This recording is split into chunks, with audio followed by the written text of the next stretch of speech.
a story of courage and struggle for power.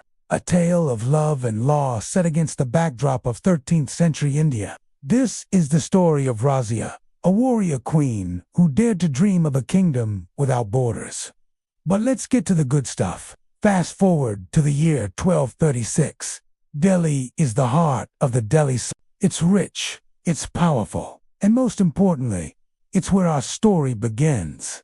Razia is the daughter of the Sultan. She's sharp, strategic, and as fierce as they come. When her father falls ill, Razia takes charge, managing the kingdom and its affairs. Everyone's like, whoa, she's good. And the Sultan is like, okay, cool. You're officially the Empress now. But here's the catch. The Sultanate has this rule. The whole only men can be sultans thing. So even though she's running the show, she's still not getting that title. Meanwhile, there are rumblings from the nobles. They're all a woman in charge. No way. And Razia's like, whatever, I'll show them. She does a great job. The Sultanate flourishes under her rule. Trade routes are safer. The economy is booming, and everyone's kind of digging the whole empowerment of women thing. The nobles, not so much. They keep complaining. And the Sultan, being the loving father that he is like, you know what? Why don't we marry Razia off instead? So they find this guy, the Khalgi dynasty, and arrange a marriage. The plan is simple. He'll be the Sultan. She'll be the Empress. And they'll basically rule as co-equals.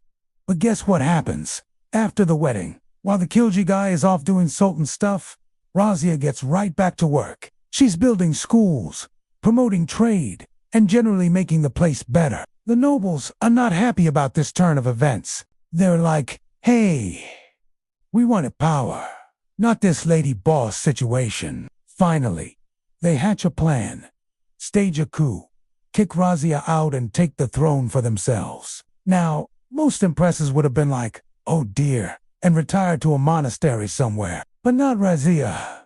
She was like, screw that, I'm gonna get him back. So she escapes in the middle of the night, disguised as a soldier.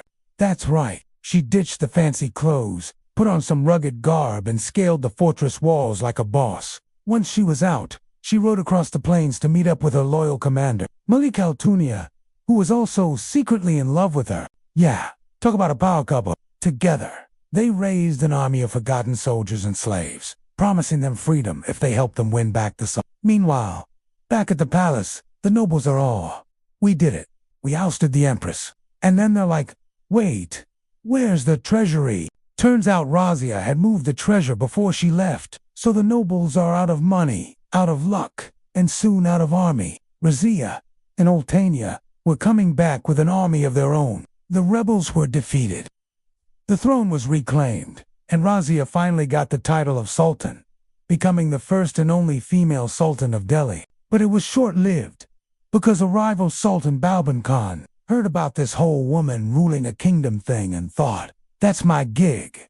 So he invaded. Razia and Ultania fought bravely, but they were outnumbered and betrayed by one of Ultania's commanders, leaving them both dead. Their bodies were thrown into the dirt, never to be recovered. So yeah, Razia's story is one of those she did it first moments. She was the OG female ruler in a male-dominated world, a world that tried to erase her from history, but whose story deserves to be told. Because, as Razia once said, they may have forgotten what they erased, but they'll never forget what I ignited. And just like that, ladies and gentlemen, we've come to the end of yet another captivating episode. If you enjoyed this whirlwind adventure through history, don't forget to hit that like button, subscribe to our channel, and leave us a comment down below.